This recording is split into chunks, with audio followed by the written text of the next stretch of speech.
வணக்கம். இன்னைக்கு படிக்க போகும் கதையின் தலைப்பு ஒரு வார்த்தை. இது ஒரு சிறு கதை. எழுதியவர் திருமதி சிவசங்கரி அவர்கள். கதைக்கு போலாமா? காதில் விழுந்த வார்த்தைகளை நம்ப முடியாத தினசில் வேதகிரி விழித்தார். விளையாடாதீங்க ரங்கநாதன். இதில் விளையாட்டு என்ன சார்? சத்தியமாக உங்கள் மாப்பிள்ளை அனுப்பி தான் நான் இங்கே வந்தேன். வேதகிரி சீறிக்கொண்டு எழுந்த படபடப்பை அடக்கினார். எதிரில் உட்கார்ந்திருந்தவரை சந்தேகத்துடன் ஏறிட்டார். என்ன சொல்லி அனுப்பினார்னு சொல்கிறீங்க? ரங்கநாதன் புன்னகைத்தான். உங்கள் பெண்ணை தன்னோட சேர்த்துக்க அவர் தயார்னு சொல்ல சொன்னார். அரை நிமிஷ தயக்கத்துக்கு பின் மீண்டும் விளையாடாதீங்க என்றார் வேதகிரி கெஞ்சலாய். என்ன சார் திருப்பி திருப்பி அதையே சொல்லிக்கிட்டு? அப்போ நான் போய் சுந்தரத்துக்கிட்ட உன் மாமனார் நம்ப மாட்டேன்னா இருப்பான்னு சொல்லிடவா? எழுந்திருக்க முயன்றவனை அவசரமாய் வேதகிரி தடுத்து நிறுத்தினார். என்ன தம்பி, இதுக்கெல்லாம் கோச்சிக்கிட்டா எப்படி? 3 வருஷமா இந்த வார்த்தை காதில் விழாதான்னு தவம் கிடந்தவன் இல்லையா? அதான் கொஞ்சம் பிரமிச்சு போயிட்டேன். உட்காருங்க. நெசமா மாப்பிள்ளை செல்வியோட மறுபடி சேர்ந்து வாழ சம்மதிச்சிட்டாரா? சொல்லுங்க, என் காது குளிர 4 தடவை சொல்லுங்க. சுந்தரம் என்ன அனுப்பலைன்னா எனக்கு உங்ககிட்ட என்ன வேலை சார்? நேற்று ராத்திரி அவனே என்னண்ட நீ காலையில் வேலையாக கார் எடுத்துக்கிட்டு ஊருக்கு போய் என் மாமனார்கிட்ட செல்வியை சேர்த்துக்க எனக்கு சம்மதம்னு சொல்லிடுன்னு சொன்னான் சார். பாருங்க, வாசலில் உங்கள் மாப்பிள்ளை வண்டி தானே நிற்குது. ஜன்னல் வழியாக தெருவை ஏறிடுகையில் தான் சீதனமாக கொடுத்த கருப்பு பியட் மொட்டு போல நிற்பது புரிய ரங்கநாதன் சொல்வது உண்மை என்ற நம்பிக்கை உள்ளே பரவ உவகை குமிழ்கள் வெடித்தன. கடைசியில் முருகன் கண்ணை திறந்து விட்டானா? தங்க விக்கிரகம் போன்ற மனைவியை விட்டுவிட்டு நாட்டியக்காரி பின்னால் ஓடின மயக்கம் மாப்பிள்ளைக்கு தெளிந்து விட்டதா? ஒன்னே ஒன்று கண்ணே கண்ணு என்று பெற்று அருமை பெருமையாய் வளர்த்த மகள் இனி வாழாவெட்டி என்ற பட்டத்தை சுமந்து கொண்டு வளைய வர வேண்டியது இல்லையா? உணர்ச்சி வசப்பட்டு போனதில் கண்களில் ஈரம் கசிய முற்பட்டது. உள்ளங்கைகளில் வியர்வை. ஆனா ஒண்ணுங்க. ரங்கநாதன் எதற்கோ பீடிகை போடுகிற மாதிரி பட வேதகிரி நிமிர்ந்தார். தானா இப்படி வலிய சொல்லி அனுப்பின விவரம் யாருக்கும் தெரிய வேணான்னு சுந்தரம் நினைக்கிறான். அதனால நாளைக்கு நீங்கள் உங்கள் வீட்டு பெரியவங்க 1-2 பேரை கூட்டிக்கிட்டு பட்டணத்துக்கு வந்து போனது போகட்டும், இனியாவது செல்வியை சேர்த்துக்கங்க. 2 பேருக்கும் சின்ன வயசு, இப்படியே இருக்கிறது நியாயமானு கேட்டுக்கிட்டீங்கன்னா ஒரு நல்ல நாள் பார்த்து சுந்தரம் உங்கள் வீட்டுக்கு வந்துடுவான். என்னங்க, புரியுதில்ல? நன்றாகவே புரிந்தது. காலை பிடித்து கெஞ்சியதை லட்சியம் செய்யாமல் அன்றைக்கு அந்த நாட்டியக்காரிதான் பெருசு என்று ஓடினவர் இன்று தானாக திரும்புவது கௌரவ குறைச்சல் என்று நினைத்து மாமனாரை வந்து அழைக்கச் சொல்கிறார். அதானே? உறவையும் மனிதர்களையும் எப்படி கிள்ளிக்கீரையாய் மாப்பிள்ளை மதிக்கிறார் என்கிற எண்ணம் ஆத்திரத்தை கிளப்பினதில் தாடை இறுகிப்போய் நாசி துவாரங்கள் விடைத்து கொண்டன. ஆனால் இந்த நிலை சில வினாடிகளுக்குத்தான். மகளின் நிம்மதியான வாழ்க்கையை விட தன்மானமா முக்கியம் என்ற கேள்வி எழுந்ததில் கோபம் நமுத்து போக வேதகிரி உடனே தன்னை சமாதானப்படுத்தி கொண்டார். இதில் தவறு என்ன? 1000 இருந்தாலும் சுந்தரம் ஆண் பிள்ளை, அதுவும் மாப்பிள்ளை. தானாக வருவதை விட மாமனார் போய் அழைப்பதுதான் மரியாதை, முறையும் கூட என்று நினைக்கிறார். இதில் தவறு என்ன? என்னங்க? ஒன்றுமில்லை தம்பி. நான் அங்கே வந்து மாப்பிள்ளையை கூப்பிடணுன்னு சொல்கிறீங்க இல்லையா? இது என்ன பெரிய விஷயம்? என் செல்வி இனியாவது கண் கலங்காமல் இருக்கணும், அதான் முக்கியம். வரேன், நாளைக்கே வரேன். அப்போ நான் கிளம்பட்டுமா? இருங்க. சீதையை கண்டேன்னு சொல்லி ராமனுக்கு புது உயிர் கொடுத்த அனுமன் மாதிரி நொந்து கிடந்தே எங்கள் மனசுக்கு புது தெம்பு கொடுத்துருக்கீங்க. வந்ததும் வராதுமா கிளம்பினா எப்படி? சாப்பிட்டுட்டு போகலாம் தம்பி. இல்லைங்க, அதுக்கெல்லாம் நேரம் இல்லை. இருட்டுறதுக்கு முன்னால் வந்துடுறேன்னு சுந்தரத்துக்கிட்ட சொல்லிட்டு வந்திருக்கேன். அவன் காத்துட்ருப்பான். மாப்பிள்ளை காத்திருப்பார்னா நீங்கள் புறப்படுங்க. அவருக்கு கோபம் வராப்புல எதுவும் செய்ய வேணாம். டேய், யார்றாங்க? ஓடி போய் கொல்லையிலேருந்து ஒரு கட்டு கரும்பு வெட்டி எடுத்தாந்து காரில் வச்சு கட்டு. மல்லாட்டை பயிர் 1/2 மூட்டை, தோட்டத்து வாழைக்காய் 1 தாறு, பரங்கி பூசணி 20, தேங்காய் எல்லாத்தையும் டெக்கியில் கொண்டாந்து வெயி. நம்ம வீட்டுக்கு வந்துட்டு போகிற தம்பியை வெறுங்கையோடவா அனுப்புறது? 1 நிமிஷம் இருங்க தம்பி. உள்ளே போன வேதகிரி 5 நிமிஷங்களில் ஒரு தட்டில் வெற்றிலைப்பாக்கு, ஜரிகை கரை போட்ட வேட்டி துண்டு இத்தியாதிகளோடு ஒரு சவரனும் வைத்து பவ்யமாய் ரங்கநாதன் முன் நீட்டினார். எதுக்குங்க? இருக்கட்டும், வருமா வருமான்னு ஏங்கிக்கிட்டு இருந்த தகவலை கொண்டு வந்ததுக்கு சின்னதா மரியாதை பண்ணாட்டா எப்படிங்க? இப்போ இதை வச்சுக்குங்க, மாப்பிள்ளைங்க வர்றப்ப ஜமாச்சிருவோம். கை கார் கொள்ளாத சாமான்களுடன் ரங்கநாதன் புறப்பட்டு போனதும், நவநீதா, தே புள்ளே நவநீதா என்று பெருசாய் குரல் கொடுத்தபடி அகலமாய் கால்களை வைத்து உள்ளே வேதகிரி போகையில் அது நாழிகை அடக்கி கொண்டிருந்த கண்ணீர் ததும்பி மெதுவாக கன்னத்தில் ஓடியது. வேதகிரி பணக்கார பரம்பரையில் வந்தவர். கண்ணு கெட்டியவரை நிலமும் நீச்சும் கொட்டில் நிறைய மாடுகளும் பெட்டி முழுவதும் பணமும் நகையுமாய் லக்ஷ்மி கடாட்சத்தை இன்றைக்கும் பூரணமாய் அனுபவிப்பவர்தான். எனக்கு என்னடா குறை என்று இருமாந்திருந்தவர் தலையில் ஆணி வைத்து அடித்து குனிய வைத்து விட்ட ரீதியில் 3 வருஷங்களுக்கு முன் அந்த சம்பவம் நிகழ்ந்ததும் மனிதர் நடுங்கி போய்விட்டார். வேதகிரி நவநீதம் தம்பதிக்கு பிறந்தது 4-5 என்றாலும் கடைசியில் முழுசாய் தங்கினது செல்வி ஒருத்திதான். ஏக செல்லம், ஏக அருமை. அத்தனை சொத்துக்கும் ஏகபோக வாரிசு என்பதோடு மட்டுமல்லாமல் இயற்கையிலேயே லட்சணமாயும் அடக்க ஒடுக்கமாயும் செல்வி இருந்துவிட வீட்டுக்கு மட்டும் அல்லாமல் ஊருக்கே அவள் உசத்தியாகத்தான் இருந்தாள். படிப்பில் மகளுக்கு நாட்டம் இருப்பதை புரிந்து கொள்ள முடிந்தவராய் குல வழக்கப்படி அவள் பெரியவளானதும் வீட்டோடு நிறுத்திவிடாமல் தைரியமாய் பள்ளி இறுதி படிப்பை முடிக்கச் செய்த பின் கண்ணில் விளக்கெண்ணெய் விட்டுக்கொண்டு 2-3 வருஷங்கள் போல தேடி தேடி வேதகிரி கண்டுபிடித்த மாப்பிள்ளை சுந்தரம். இன்றைக்கும் செல்வியின் திருமணத்தை பற்றி ஊர் ஜனங்கள் பேச துவங்கிவிட்டால் கட்டாயம் அரை மணியாவது அது நடந்த நேர்த்தியை அதிசயிக்காமல் இருக்க மாட்டார்கள். தெரு அடைத்து பந்தல், இரட்டை நாயனம், பேண்டு, மாலையில் மெல்லிசை கச்சேரி, தெரிந்தவர் அத்தனை பேருக்கும் வேட்டி புடவை, ஊரில் யார் வீட்டிலும் அடுப்பெரிய விடாமல் மூக்குமுட்ட 4 நாளும் விருந்து. சுந்தரம் பணம், அழகு, அந்தஸ்து என்று எல்லா வகையிலும் செல்விக்கு ஏற்றவனாகவே இருந்தான். ஆனால் குணம்தான் கொஞ்சம் உதைத்தது. திருமணத்துக்கு முன் இங்கு விசாரித்த போது தெளிவாக காதில் விவரங்கள் விழாவிட்டாலும் பழக்க வழக்கம் அத்தனை சரியில்லை என்ற செய்தி வேதகிரிக்கு லேசாக எட்டவே செய்தது. பெரிய இடத்து பிள்ளை, படித்தவன், நாகரிகம் தெரிந்தவன், பணம் காசுக்கு பஞ்சமில்லை. ஆனாலும் இளரத்தம், அதுதான் துடிப்பாக இருக்கிறான். கால்கட்டு போட்டால் சரியாகி விடுவான். வேண்டாததை எண்ணிக்கொண்டு இந்த சம்பந்தத்தை தள்ளுவது அசட்டுத்தனம் என்று 10 பேர் அடித்து சொல்ல அதுதான் சரி என்று வேதகிரியும் சம்மதித்து தடபுடலாய் திருமணத்தை நடத்திவிட்டார். முதல் 2 மாதம் வரை எந்த தொந்தரவும் இல்லை. அப்புறம் தகராறுகள் துவங்கி மெல்ல மெல்ல வளர்ந்து விஸ்வரூபம் எடுத்ததில் மேற்கொண்டு மாதம் சில போவதற்குள், அதாவது கழுத்தில் தாலி ஏறி சரியாய் வருஷம் 1 முன்னரே உன்னோடு வாழ எனக்கு பிடிக்கவில்லை என்று வெளிப்படையாக சுந்தரம் கூறிவிட வாழாவெட்டி என்ற பட்டத்துடன் தகப்பன் வீட்டுக்கு வந்துவிட்ட செல்விக்கு இன்றைக்குத்தான் விடிந்திருக்கிறது. வேதகிரி ஊஞ்சலில் அமர்ந்திருந்தார். எதிரில் நவநீதம், உள்ளறையில் செல்வி. கொஞ்ச நாளாகவே நான் கேள்விப்படுற செய்தி தான். ஆனால் இத்தனை சுருக்க விஷயம் கணிஞ்சிரும்னு எதிர்பார்க்கல. அந்த நாட்டியக்காரி சிங்கப்பூர்காரன் ஒருத்தனை சேர்த்துக்கிட்டு மாப்பிள்ளையை அலட்சியப்படுத்துறதா ஆறுமுகம் சொன்னார். கவலைப்படாத, கூடிய சீக்கிரமே உன் மருமகன் திரும்பிடுவான்.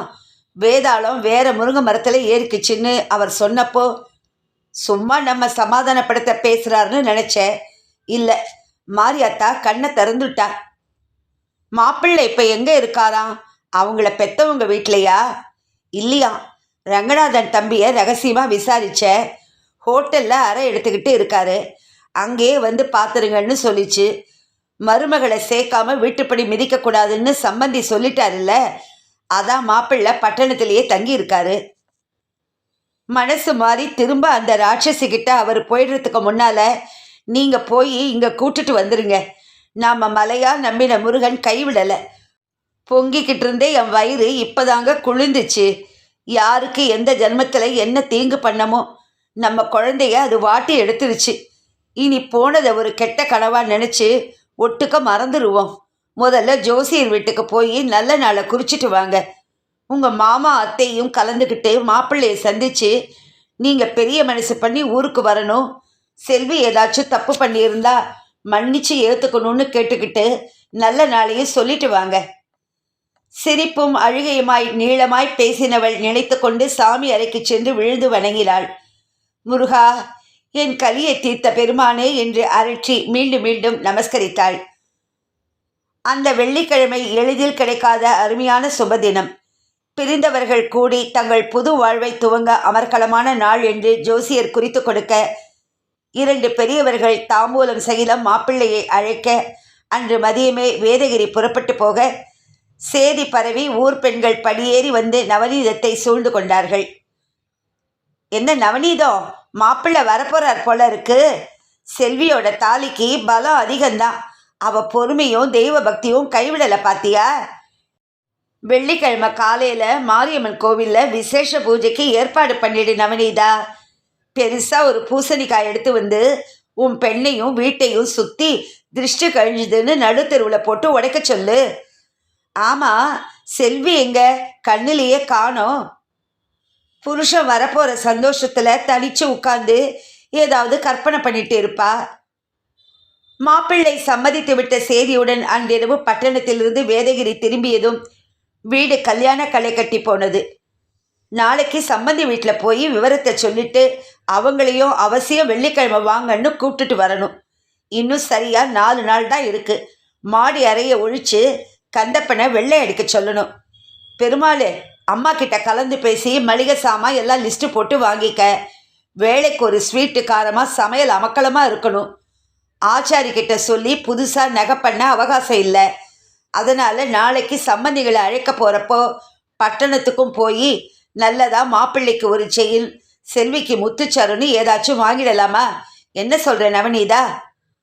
வேதகிரியும் நவநீதமும் இதர நபர்களும் மனம் மகிழ்ந்து போய் தலைக்கால் புரியாமல் குதித்த நாழிகையில் விழாவின் கதாநாயகியான செல்வி மட்டும் தன் வழக்கமான அமைதியை கைவிடாமல் நடப்பவைகளுக்கும் தனக்கும் சம்பந்தமில்லாத மாதிரி ஒதுங்கி இருந்தாள். செல்வி வெக்கப்படுறா, புருஷனை மறுபடியும் சந்திக்க போகிற குஷியில் இருக்கிறா என்றெல்லாம் மற்றவர்கள் கூறியதற்கு மறுப்பில்லாமல் மாடிக்கு சென்று தன் அறையில் ஜன்னல் அருகே உட்கார்ந்து தோட்டத்தை வெறித்தபோது 3 வருஷங்கள் முன்னால் 6 மாசங்கள் போல சுந்தரத்துடன் நடத்திய தாம்பத்தியம் புகைமூட்டமாய் உள்ளுக்குள் பரவியது. திருமணமாகி 4 நாட்களான சமயம் அது. சாப்பிட வருகிறீர்களா என்று கேட்க மாடிக்கு வந்த செல்வி திடுக்கிட்டு போனாள். சுந்தரத்தின் பக்கத்தில் வெளிர் மஞ்சள் நிற திரவம் கொண்ட பாட்டில், கையில் கோப்பை.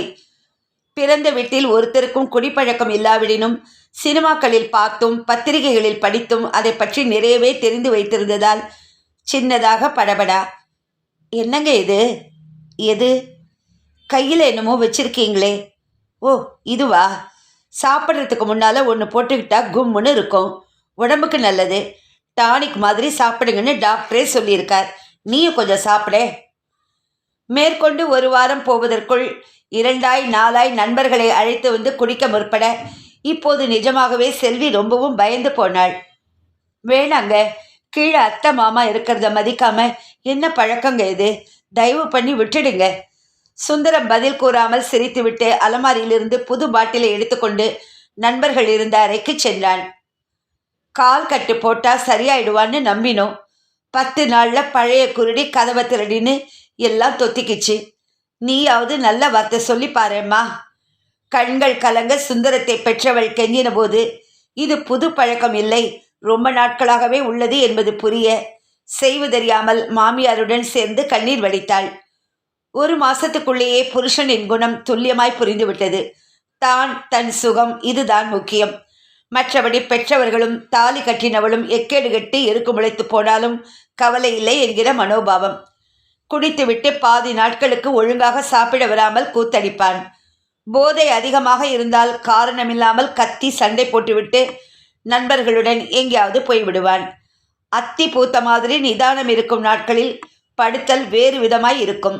ஏய், இங்க வா என்பான். கிட்டத்தில் வந்து நிற்பவளை எரிச்சலுடன் ஏறிட்டு முகம் சொலிப்பான். என்ன புடவை உடுத்திட்டு இருக்க? பெட்ஷீட் மாதிரி. கொஞ்சம் கூட நாசுக்கே தெரியலையே. முதல்ல இந்த அசிங்கத்தை அவுத்துட்டு மெட்ராஸ்லேருந்து வாங்கி வந்த சேலை பிளவுஸை உடுத்து. ஓரிரு தரம் அவனை திருப்தி பண்ணுவதற்காக அவைகளை உடுத்தியது உண்டுதான். கையில்லாத ஸ்லீவ்லெஸ் ரவிக்கை, கண்ணாடியை உடுத்தின மாதிரி உடம்பை பச்சையாய் காட்டும் மெல்லிய ஷிஃபான் சேலை. இதோடு விடமாட்டான். இந்த லிப்ஸ்டிக்கை பூசு. இங்க வா, மேலாக்கை இப்படி சரிய விடு. திரும்பு, நட, குனி, இப்படி பாரு. இந்த அலங்காரங்களோடு வெளியில் வரமாட்டேன் என்று அவள் கூறினால் அவனுக்கு கோபம் பொத்துக்கொண்டு எழும். ஏன் வந்தா என்ன? இந்த ட்ரெஸ்ஸுக்கு என்ன குறைச்சல்? தயவு பண்ணி விட்டுடுங்க. உங்கள் சிநேகிதங்க எதிரிலையும் இப்படி என்னை வர சொல்லாதீங்க. அவன் பார்க்குற பார்வை, ச்சே. பார்த்தா என்னடி? பெண்களுக்கு ஆண்டவன் எதுக்கு அழகான உடம்பை கொடுத்துருக்கான்? ஆம்பளைங்க பார்த்து ரசிக்கத்தானே. அவளுடைய வேதனையோ அவஸ்தையோ புரியாத மாதிரி சீண்டுவான், கையை தட்டி கொண்டு சிரிப்பான். இப்படித்தான் ஒரு முறை சென்னைக்கு சென்று திரும்பியவன் கையில் பெருசாய் பொட்டலம். படுக்க வந்தவள் கைகளில் அவற்றை தந்து உடனே உடுத்திக்க என்றான். பிரித்தால் வெங்காய சருகு துணியில் நைட் ட்ரெஸ். எதுக்குங்க இதெல்லாம்? நான் போட்டு அழகு பார்க்க. மூளை இல்லாமல் பேசினா எனக்கு கோபம் வரும். போ, எல்லாத்தையும் போட்டுக்கிட்டு ஜம்முன்னு என் முன்னால் வா பார்க்கலாம். எனக்கு கூச்சமாக இருக்குங்க. வேணாங்க. என்ன கூச்சம்? நான் யாரு? உன் புருஷன் தானே. 18 வயசில் இதை போடாமல் எப்பத்தான் போடுறதா? தர்க்கம் பண்ணிக்கிட்டு நிற்காத. ஆசையாக வாங்கி வந்திருக்கேல்ல. வழக்கம் போல அன்றைக்கும் செல்வி விட்டு கொடுக்கவே செய்தாள். தாலி கட்டினவர் ஆசைப்படுகிறார். எனக்கு பிடிக்கிறதோ இல்லையோ அவர் விருப்பத்தை நிறைவேற்ற வேண்டியது என் கடமை என்று ஒரு தினசாய் தனக்குள் சமாதானம் சொல்லிக்கொண்டு அவைகளை அணிந்து வந்தவளை எப்போதும் போல நடக்க, குனிய, படுக்க திரும்ப வைத்து ரசித்த சுந்தரம், இந்த ட்ரெஸ்ஸு ஏது தெரியுமா? ஒரு படத்தில் ராஜா என்னிடம் மயங்குன்னு ரத்னா பாடி ஆடினதை பார்த்து மயங்கி அவ ஞாபகமாக அவகிட்டேருந்து கெஞ்சி வாங்கிட்டு வந்திருக்கேன். பத்திரமா வச்சுக்க. ஆட்டந்தான் இல்லை. இதை போட்டுக்கிட்டாலாவது நீ கொஞ்சம் தேரறியான்னு பார்க்குறேன் என்று விரச பார்வையுடன் சொல்லி சிரிக்க அந்த ரசனையை ஏற்க முடியாமல் அவள் அன்றுதான் உடைந்து போனாள். கட்டின பெண்டாட்டியை எவ்வளோ ஒரு நாட்டியக்காரியுடன் ஒப்பிட்டு அவள் அணிந்த உடையை வாங்கி வந்து அணிய வைக்கிறாரே, இது எத்தனை கேவலம்! காசுக்காக உடம்பை காட்டி ஆடும் அவளும் நானும் ஒன்றா? மனசு குமரினாலும் எதையும் வெளிக்காட்டி கொள்ளாமல் செல்வி வளைய வந்த நாட்களில் மேலும் மேலும் அவளை சுந்தரம் புண்படுத்தவே செய்தான். என்ன, இந்த ட்ரெஸ்ஸை போட்டுக்க மாட்டியா? ஏ, வெக்கமா இருக்கா? என்ன வெக்கம்? உன் முகரக்கட்டைக்கு பொருந்தாதுன்னு வேணா சொல்லு, ஒத்துக்கிறேன். என்ன இருந்தாலும் ரத்னா ரத்னா தான். அது என்ன நளினோ, என்ன நாசுக்கு, நிற்கிறது, நடக்கிறது, பார்க்கறது எல்லாமே சொகுசு தான். நீயும் இருக்கியே எரும மாடாட்டமா. ஒரு வாரமா ஏன் வீட்டுக்கு வரலன்னு கேட்குறியே. இங்கே எனக்கு என்ன இருக்கு வந்து உட்கார? உன் அழுமூஞ்சி தனத்தையும் அப்பா அம்மாவோட சிடுமூஞ்சி தனத்தையும் பார்த்து பார்த்து வெறுத்து போச்சு. இன்னைக்காவது வந்திருக்கேனே, அதுக்கு சந்தோஷப்படு. சரிதான் போடி. நான் ஆம்பளை. 100 பொம்பளை கிட்ட போவேன் வருவேன். நீ யார் என்ன கேட்க? உங்கள் அப்பா வீட்டு சொத்தை எடுத்துட்டு போகலை. என் பணத்தை தான் வாரி விடுறேன். வாயை மூடிக்கிட்டு ஒரு பக்கமாக கிடக்கிறதுனா இங்கேயே இரு, இல்லைன்னா ஒழி. வாய்க்கு வாய் ஒழி ஒழி என்று ஏச தலைப்பட்டவன் ஒரு நாள் அவனே தந்தையிடம் சண்டை போட்டு தனக்கென்று சொத்தில் ஒரு பங்கை பிரித்து வாங்கி கொண்டு அந்த பழிகாரி ரத்னா வீட்டுக்கே ஒழிந்து விட்டான். புறப்படும் முன் மட்டும் அவனை பெற்றவர் வயிற்றெரிச்சல் தீர கத்தினார். டே ராஸ்கல், மகாலட்சுமி மாதிரி இருக்கிற இவளை மிதிச்சுக்கிட்டு அந்த டேஷோட குடுத்தனை பண்ண போறேன்னு சொல்றியே. அட கடவுளே, உன் வாய் இன்னும் வேகாம இருக்குதே. நீ நல்லா இருப்பியாடா? உனக்கே இது நியாயமாப்படுதாடா? டே சுந்தரம், பெண் பாவம் பொல்லாததுடா. வேணாண்டா.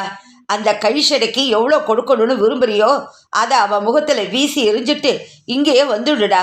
இன்னைக்கு நீ, நாளைக்கு அவளுக்கு யாரோ. வயிறு எரியுதுடா. என் மருமகளுக்கு என்ன குறைச்சல்? அவர் ராஜாத்திடா. யோசிச்சு முடிவை மாத்திக்கடா. அவர் கத்த கத்த எதிரில் நண்பன் ரங்கநாதன் சகிதம் கையில் சிகரெட்டுடன் நின்றிருந்த சுந்தரம் அலட்சியமாய் சிரித்தான். இவளுக்கு என்ன குறைன்னா கேட்குறீங்க? எல்லாமே குறைதான். எது சரியா இருக்கு முதல்ல அதை சொல்லுங்க. கிராமாந்திர மண்டுகம் ஒன்றை என் தலையில கட்டி வச்சுட்டு நீங்க வேடிக்கை பார்க்கவா நினைக்கிறீங்க? சாரி, நடக்காது. இவளோட நான் இனி வாழறது இந்த ஜன்மத்தில் இல்லை. எதுக்கோ தெரியுமா ஏதோ வாசனைங்கிற மாதிரி. ரத்னாவோட அருமை உங்களுக்கு எப்படி புரியும்? இனி ரத்னாவோட மெட்ராஸில் தான் நான் இருக்க போகிறேன். 2 அடி வைத்தவனின் சட்டை காலரை பிடித்து உலுக்கி ஆவேசம் வந்தவள் போல அவன் தாயார் கதறினாள். வேண்டாண்டா பாவி, அந்த சின்ன பொண்ணு தலையில கல்லை போட்டுட்டு போகாதுரா டேய். அவள் கைகளை சுந்தரம் தட்டி விட்டான். பதில் பேசாமல் நகர்ந்தான். உன்னை கெஞ்சி கேட்கிறேன்டா, செல்வி முகத்தை ஒரு தரம் பார்த்துட்டு போ. 18 வயசு தங்க கிள்ளிடாய்வ டேய். சுந்தரம் திரும்பி நின்று முறைத்தான். அனாவசியமா என் நேரத்தை வீண் பண்ணாதீங்க. புறப்படுறதுக்கு முன்னால் ஒன்று சொல்ல விரும்புகிறேன். இந்த சொத்து சுகம் எல்லாம் என் தாத்தா சேர்த்து வச்சுது. இதோட வாரிசு நான் தான். அதனால் எப்பப்போ பணம் தேவைப்படுதோ அப்பப்போ ஆள் அனுப்புகிறேன். கேட்குறத மரியாதையாக கொடுங்க. என்னடா சொன்னேன்? உங்கள் அப்பனை இழிச்சவாயன் நான் நினச்சேன். சொத்தை பிரித்து கொடுத்துட்டேன். இனி மேற்கொண்டு ஒரு தம்பிடி கூட கிடையாது. செல்விக்கு நீ வாழ்க்கை கொடுத்தப்புறம்தான் இந்த வீட்டு படியே ஏறலாம். அதை நினைவில் வச்சுக்கடா பாவி. தோளை குலுக்கியபடி படிகளில் இறங்கி நடந்த சுந்தரம் என்னமோ நினைத்து கொண்ட ரீதியில் திரும்பி வந்தான். கண்களில் விரசமான கேலி கூத்தாட கொடூரமாய் புன்னகைத்தான். செல்வியோட வாழ்வு வீணாயிடுச்சு. அவ மகாலட்சுமி. முகத்தில் பால் வலியுதுன்னு புலம்புறீங்களே, ஒன்று சொல்லட்டுமாப்பா? உங்களுக்கு ஒன்றும் அப்படி வயசாகில்லை. என்ன 50க்குள்ள தானே? பேசாமல் நீங்களே அவளை. என்ன, அம்மாவுக்கும் வயசாச்சு, புரியுதா? கண்களை சிமிட்டி பேசியவன் அதிர்ச்சியிலிருந்து மீண்டு வந்து தகப்பன் கை ஓங்குவதற்குள் வேகமாக நடந்து காரில் ஏறிக்கொண்டு போய்விட்டான். அன்றைக்கே தன் பிறந்த வீட்டுக்கு செல்வி வந்து விட்டாள். இந்த 3 வருஷ காலங்களில் சுந்தரத்திடம் தூதாக பலமுறை பெற்றவர்களும் மற்றவர்களும் சென்றபோதும் சரி, அகாலமாய் மாமியார் இறந்துவிட்ட போதும் சரி, வீட்டை விட்டு படி இறங்கினவள் இல்லை. அவமானம் தாங்காமல் செல்வி குன்றி போய்விட்டாள் என்றும், புருஷனை பிரிந்தது அவளை பாதித்து விட்டது என்றும், இன்னும் பல வகையாகவும் ஊர் ஜனங்கள் தாங்களே ஒரு முடிவுக்கு வந்து அவளுக்காக பரிதாபப்பட்ட போதும் கூட வாய் திறந்து ஒரு வார்த்தை என்ன நடந்தது, தன் மனநிலை என்ன என்று பேசினவள் இல்லை. 2 நாட்கள் விடாது யோசனை பண்ணிய பின் செல்வி ஒரு முடிவுக்கு வந்தாள். வியாழன் காலை இனியும் தாமதிப்பதில் அர்த்தமில்லை என்று பெற்றவரை தேடிச் சென்று அவர் முன் நின்றாள். மாப்பிள்ளைக்காக எடுத்து வந்திருந்த புது துணிகள், புலிநகம் கோத்த சங்கிலியை உறவினர்களுக்கு எடுத்து காட்டிக் கொண்டிருந்த வேதகிரி பெண்ணை கண்டதும் விழிகளை விரித்து ஆச்சரித்தார். சாதாரணமாக 4 ஆண்கள் இருக்கும் இடத்தை எட்டி கூட பார்க்காத செல்வி இன்று முன் அறைக்கே வந்து கதவரையில் நின்றதும் என்னம்மா என்றார் உடனேயே. செல்வி தனிந்த குரலில் பேசினாள். உங்ககிட்ட கொஞ்சம் பேசணும்ப்பா. வேதகிரி திகைத்தார். பேசேம்மா. வந்து என்னம்மா, மாப்பிள்ளைக்கு இன்னும் ஏதாச்சும் வாங்கணும்னு நினைக்கிறியா? சீர் சனத்தியா பெருசா ஏதாச்சும் செய்யணும்னு விரும்புறியா? சொல்லுமா, தயக்கமே வேணாம். இத்தனையும் உன் ஒருத்திக்கு தானேம்மா. செல்வி தயங்கினாள். குரலை இன்னும் கிசுகிசுப்பாக்கி கொண்டாள். கொஞ்சம் மாடி அறை வரைக்கும் வர முடியுமாப்பா? அங்கே போய் தனியா.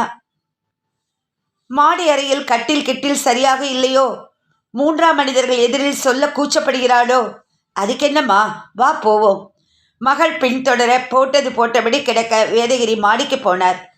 ஜன்னல்களுக்கு புது திரைச்சீலைகளை மாட்டிக்கொண்டிருந்த கந்தப்பனை, டே நீ கீழே இருடா என்று அனுப்பினார். செல்வியை ஏறிட்டு வாஞ்சையுடன், என்னம்மா சொல்லு என்றார். செல்வி உதடுகளை ஈரப்படுத்தி கொண்டாள். நிதானமாக பேசினாள். நான் சொல்றதை கேட்டு வருத்தப்படாதீங்கப்பா. ஆத்திரத்திலேயோ அவசரப்பட்டோ பேசுகிறவ நான் இல்லைங்கிறது உங்களுக்கு தெரியும். என்னம்மா, எதுக்கு பெருசாக பீடிகை போடுற? பெரிய விஷயந்தான்ப்பா. தயவு பண்ணி பொறுமையாக கேளுங்க. என்னை கண்டிப்பாக புரிஞ்சுப்பீங்கிற நம்பிக்கை எனக்கு இருக்கு. விஷயத்தை சொல்லு செல்வி. அவரோட சேர்ந்து வாழ எனக்கு விருப்பம் இல்லைப்பா. என்னது? ஆமாம், தயவு பண்ணி இந்த ஏற்பாட்டை எல்லாம் நிறுத்திடுங்க. அவங்களாம் இங்கே வர்றதுக்கு முன்னாலேயே வரவேணான்னு சேதி சொல்லி அனுப்பிடுங்க. என்னம்மா என்னம்மா, பதறாமல் இருங்கப்பா. 2 நாளாக என்னண்ட ஒரு தரமாவது உனக்கு இந்த ஏற்பாட்டில் திருப்தி தானேன்னு கேட்பீங்கன்னு எதிர்பார்த்தேன். உனக்கு சம்மதன்னு ஒரு வார்த்தை சொல்லுமான்னு கேட்பீங்கன்னு எதிர்பார்த்தேன். ஆனால் அது வந்து செல்வி, நீ வந்து. வேதகிரி அதிர்ச்சியுடன் கட்டிலில் உட்கார்ந்தார்.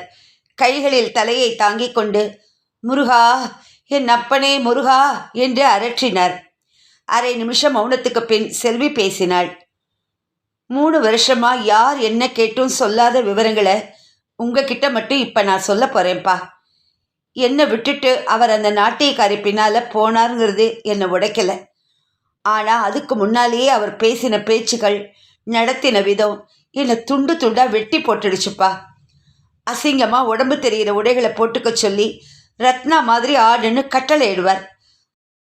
அப்புறம் உனக்கு நந்தினி மாதிரி தொடை இல்லை, நளினா மாதிரி இடுப்பு இல்லை, கீதா மாதிரி அது இது இல்லைன்னு தொடர முடியாமல் தொண்டை செம்மி போனது.